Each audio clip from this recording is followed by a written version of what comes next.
Good morning, fine people. Dianne Bondy here. Welcome to the Intentional Wellbeing Podcast. Today, I want to talk about what happened over the weekend. So, if those of you who do not know, we've had another mass shooting in the United States. In Buffalo, New York, at a Tops grocery store, a self-confirmed white nationalist Republican, who should not remain named, took an automatic weapon, wrote nigger on it and reparations, and went into a densely populated Black community and opened fired, killing 10 people and wounding 3 more. 13 people were either injured or killed during this attack, this terrorist attack. And of course, we're now seeing the bullshit that ensues after that. So I was watching a person talking about the shooting, a politician, I believe, a Black politician, I believe, and Fox News, and a Fox affiliate, was interviewing him, and they defaulted to, this is a troubled young man, and, isn't this mental health at work? And then I get fucking irritated when we give white terrorists almost the benefit of the doubt, saying that they're somehow troubled and this is why they do the things they do. Mental health, right? And maybe Mental Health Awareness Month, I thought I would address this, especially when this is the Wellbeing Podcast where we openly talk about mental health. I talk about my mental health all the time. I'm in therapy. I think everybody should be in therapy. I think therapy should be free for everyone. I understand everybody can't be in therapy because the costs can be super prohibitive. Whenever I see my credit card statement, I keep telling myself, deep breath in, deep breath out. This is worth it. And I have benefits, right? My husband has benefits. So I get somewhat of a subsidy for mental health. And he has an employee assistance program. And I actually, at the gym that I work at, also have an employee assistance program. So I have access to mental health counseling. And what I know as a person who has had mental health issues and has a lot of mental health concerns, problems, issues running in my family, I know that people with severe mental health issues are usually self-harming. They're not folks that take an automatic rifle, go into a grocery store, premeditated, I might add, drove 3 miles to learn about the demographic of the most densely populated Black community and chose specifically that Black community. I was looking at D.L. Hughley's Instagram page today, and there's a video of the shooter, because of course he was streaming it live on Twitch, apologizing to a white man that he pointed his rifle at. So he was fully aware of what he was doing. He admitted he was fully aware of what he's doing, but yet the press wants to float this idea that there's some mental health issues there. Here's the thing that I have the problem with that is we as Black folks are never given the benefit of the doubt or given that kind of thought. Our mental health is never considered in any situation like this. And what will be expected of Black folks is that we'll go back to work today like this didn't happen. We'll go back to our lives today like this is just another day, that we are somehow not affected. When you look at the people who were killed and murdered in this grocery store, who look like your aunties and your grandma and your grandpa, your father, your brothers, your sisters, your parents, right? These people look like you. So you can't help but feel this very personally. And then white folks get to be completely disassociated from this. Oh, this is horrible. How could this happen? We are not this in America. You certainly are. Racism is woven into the fabric of any country that was colonized by Europe, any country that believes in white supremacy. This is an ongoing problem. But what I absolutely despise is how we default to mental health as an excuse for what the shooter did, And as I don't know, as a way to be like, oh, he's a troubled young man, and this is a mental health issue. And what was really interesting, and I don't know if I can share it on here, I don't think I can, but a friend of mine, Salem Debs, on Instagram, I share a lot of her work. So uh, you can check out my Instagram page and see the things that she does. She's an anti-racism educator. She's also here in Canada with me. She lives in, well, it's like South Central Ontario, out in Waterloo area and region. And she put up a post of the shooter being escorted out, not a scratch on him, of course, right?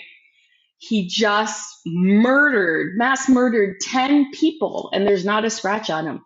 Quite frankly, when the police bring him out, it's almost like a pat on the back, the way that he is being handled. Very gently, very sympathetically. His posture is very relaxed. He doesn't seem frightened. But yet, we watch George Floyd, who was not armed and didn't do anything wrong, dying in the street with a police officer kneeling on his back. There was a picture of a child who was at school sitting on a bench, and a white kid came up and was arguing with him. The kid didn't get off the couch. The two of them were fighting back and forth. And the school police officer came, three of them, and pinned this black kid down to the floor, almost breaking his shoulder. Unarmed, not fighting, having a verbal disagreement with somebody at school on a couch. The white kid got to watch the whole thing go down. So I'm really sick and tired of people telling me this is all in my imagination. And I'm also critically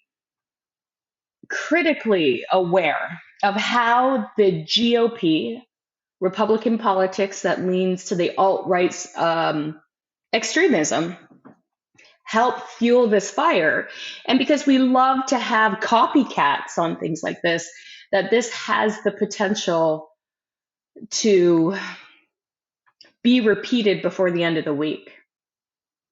And so I'm on the National Library of Medicine's website right now, and I'm reading from an abstract which says mental illness, mass shootings, and the politics of American firearms.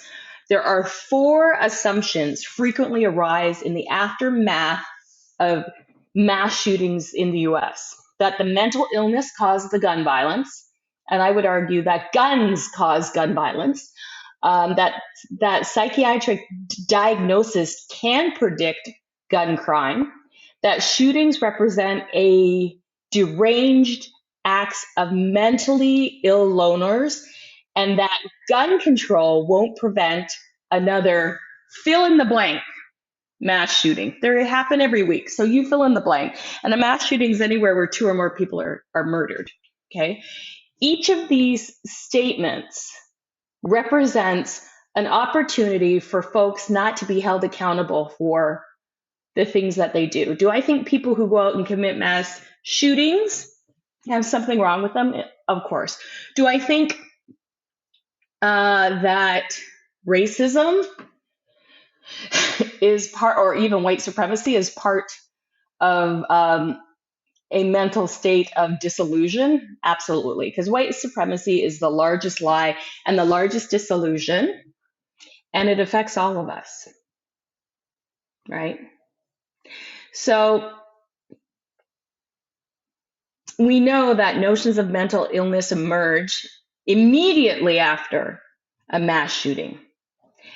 And it largely reflects cultural stereotypes and anxieties about race, ethnicity, social class, and politics.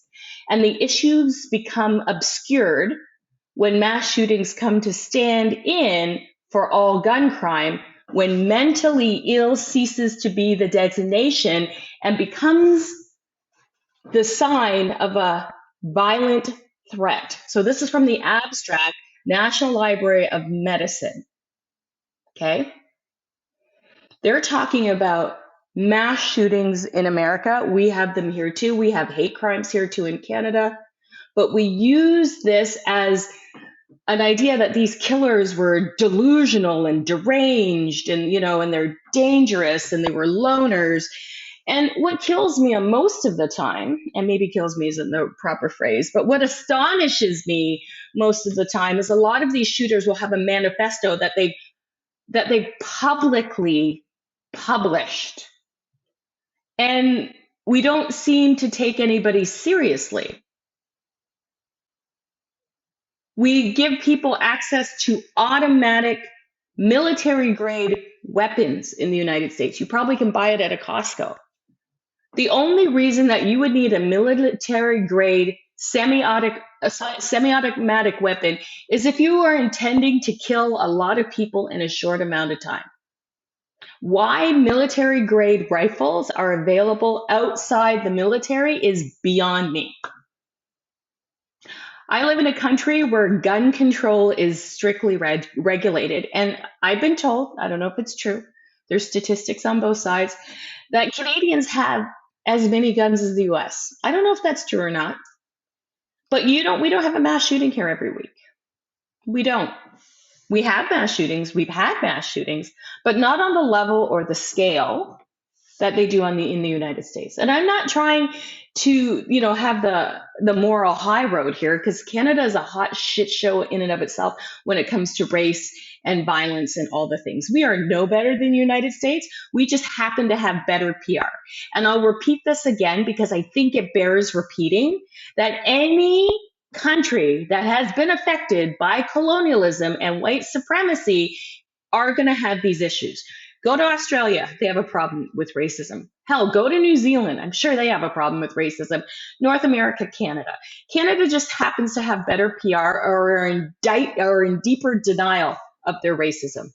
We had a family in London, Ontario, which is 90 minutes from where I live right here in Essex County, who was killed because they were Muslim by an angry white dude.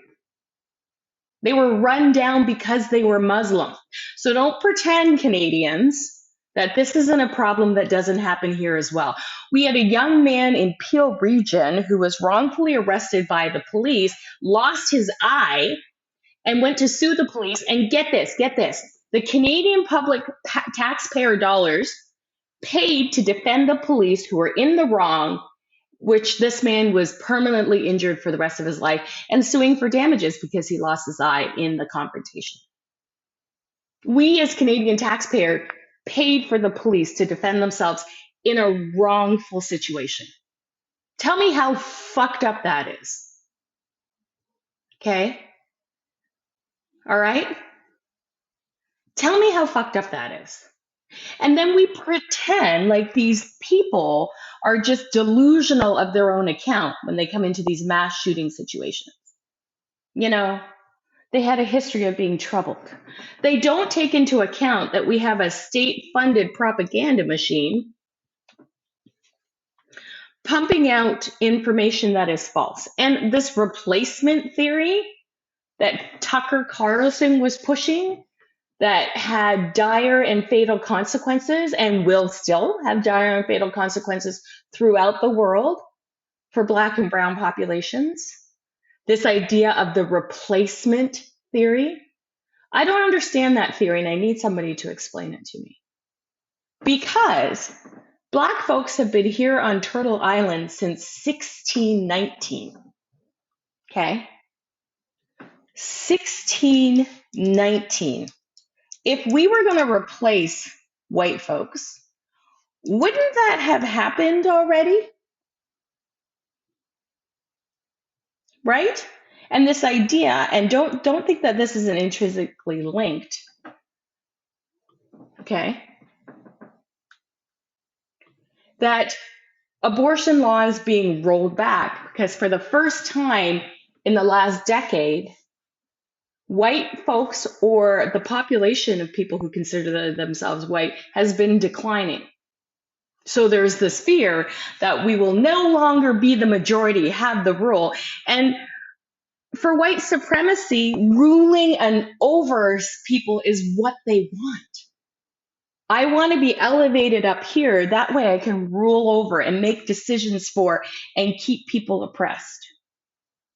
And pretending like we're not all part of the problem is ridiculous. We are born into white supremacy. We live in the house of white supremacy.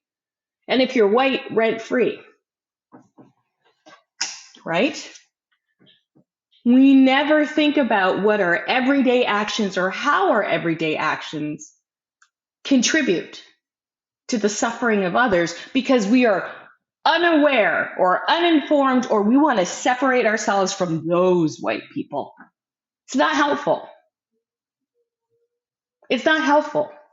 You still benefit from the privilege of being white and always given the benefit of the doubt. And when you do something shitty, oh, their mental health, they were a troubled soul. Other people don't get that grace ever, even though we are actively watching people who look like us be murdered in front of us, and often with no justice. Can you imagine how dehumanizing that is for somebody, and to walk around the world with that kind of trauma, not to mention the generational trauma of human trafficking and enslavement? Piled on, piled on, piled on, piled on. We've been fighting a war since 1619 to have our humanity recognized. And yet these things keep happening. People feel sorry. But I knew when George Floyd died and the whole world watched and there was an uprising of Black Lives Matter and people were feeling bad. And for God's sakes, they were marching in a tiny town 20 minutes from here. Everybody was marching. Everybody was engaged. This is going to be different, Dianne. Our eyes have been opened. We're going to be different about this. This is going to be the change. Really? I knew that this was going to mean nothing, because if you watch history, every 30 years we have these uproars and we take a few steps forward in our equality and equity, and then we take 10 steps back, and it's terrifying. So let me read to you this from the Washington Post. The man authorities say opened fired in a Buffalo grocery store, killing 10, appears to have left behind a white supremacist document centered on the idea of a plot to replace the white population with immigrants. This far-right conspiracy theory, known as the Great Replacement Theory, has inspired a lot of recent violence, including the 2019 Christian church mosque shooting in New Zealand, where the shooter warned of white genocide. He later pleaded guilty to 51 murders and 40 attempted murders, engaging in a terrorist act. Some of the torch-bearing Unite the Right demonstrators included the Ku Klux Klan members and neo-Nazis who terrorized Charlottesville in 2017 were also motivated by this theory, that the increase of the non-white population fueled by immigration will destroy white Western civilization. Okay, so we can float this theory, we can teach this theory, but we can't teach critical race theory. We have to ban books teaching people how to be anti-racist, because we don't want young white folks or young white children to feel bad about their history. We don't want to teach the truth of history because somebody might feel uncomfortable or feel bad, but it's okay to float this ridiculous idea, the Great Replacement Theory, as plausible and feasible, because it means the death of the people you feel that you are being replaced by. So this man, this child, this boy, 18 years old, who has been radicalized, posted a 180-page document arguing that white Americans were in danger of being replaced by people of color. I just would like to point out to white folks in the world, you are the global minority, and you always have been. It's only here in North America that your ancestors managed to murder 6 to $8 million indigenous folks so that you could be the dominant culture here. If you look at the population of the world, the majority of the population of the world are people of color. The largest countries with the largest populations, or the largest populations within smaller countries even are folks of color. It's only here that you sit in the majority. And I don't know what you think is going to happen when the demographics change, because it was inevitable. It always was going to happen. And I know that this rise of the right is here to stop that. It's here to roll back the rights of women. Abortion is directly linked to this great replacement theory. They somehow think overturning Roe v. Wade is going to increase the amount of white children who are born, when in all actuality, rich white women, and probably white women in general, will still have access to abortion. It doesn't make any sense, right? So where does this idea of the great replacement theory come from? Theodore G. Bilbo, a Democrat, and the governor, twice the governor of Mississippi, before he served in the US Senate from 1935 to 1947, was the creator of this idea, the great replacement theory. An equal opportunity racist, he hated Black folks, Italian folks, Jews. The bulk of his loathing was reserved for Black Americans, which he spelled out in his book that was written in 1947. Take your choice: separation and mongrelization. This is where this idea comes from. So his thought, in order to remove the situation of the great replacement, was to ship the descendants of enslaved Africans back to Africa. And quite frankly, the way I was feeling all this week, I was like, maybe it's time for those of us of African descent to pack it all in, because we're going to get murdered. Laws are never going to change. Systemic racism is going to be something we always have to battle. Is it worth it to be constantly traumatized? Is it actually worth it? What if we, as a group of people, packed up our culture, our music, our food, our inventions, our contributions to society, and you wrote us a big fat check because you owed us, and we packed up our shit, did our DNA test, and headed back to the homeland? I think white Western civilization wouldn't survive without having people of color to prop it up, to do the hard work, to get paid less so white folks can get paid more. Could it be that's the only way that white supremacy would fall apart? You could have your prestigious white America, and then what? Who would you hate after that? If all the folks of color decided, you know what, we're tired of fearing for our lives, for our children to be educated in white supremacist schools, for not getting credit for the things that we do, for always being blamed for the things that are wrong. What if we just packed everybody collectively, just packed everything up and we went back to our places of origin? What would happen to Western society? There'd be no cool music, there'd be no great food. Everything would just be uniform and the same. Is that what we want?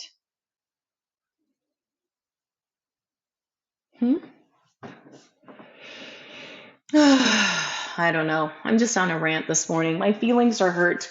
I'm taking this personally. I'm starting to question whether it was such a good idea to have children. Gas prices today are at $2.29.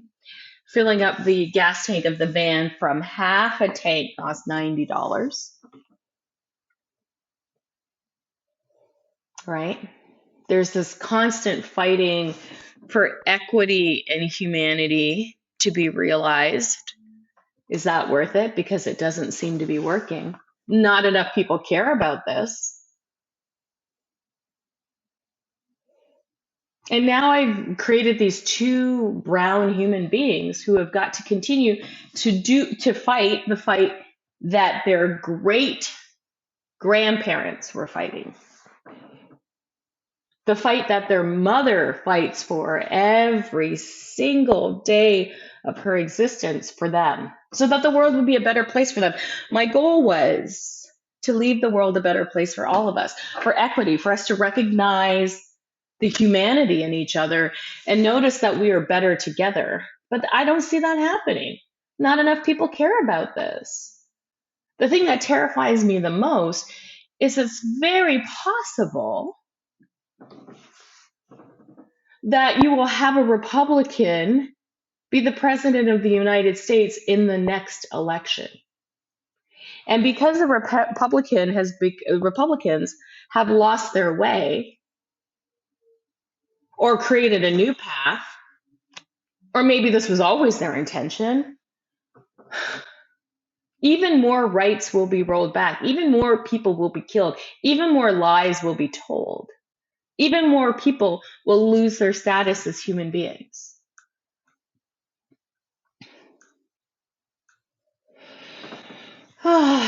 Anyway, how does this fare on my mental well-being? Not well. So today being Monday, I am calling off Black, as I call it. I'm going to step out of the world for a little bit. I'm going to take my toys and leave the sandbox because I can't. I literally can't anymore. Not today. I'm going to need to take some time to brush myself off, lick my wounds, and fight for another day, because if I give up, then what? If I pack up all my toys and leave the sandbox, then I'm no better than anybody else who doesn't give a shit or doesn't do anything. I just have to keep doing it. I don't really have a choice to tap in or tap out. I decided to have children, so I have to work hard at making the world a safer, better place for them. So as of today, that's the last mass shooting, as I'm recording this podcast on May 16th, 2022 at 10:35 in the morning. I predict by the end of the week something else will happen and we'll have the same reaction. My thoughts, my prayer, my condolences all over Twitter and Instagram, and the few of us who are really angry speaking out and people posting all over Instagram until the next fatal shooting, which we will probably again do nothing. No laws will change, right? The rise of the alt-right and this idea that we are replaceable as a culture or as a group of people is ridiculous and isn't based in any kind of fact.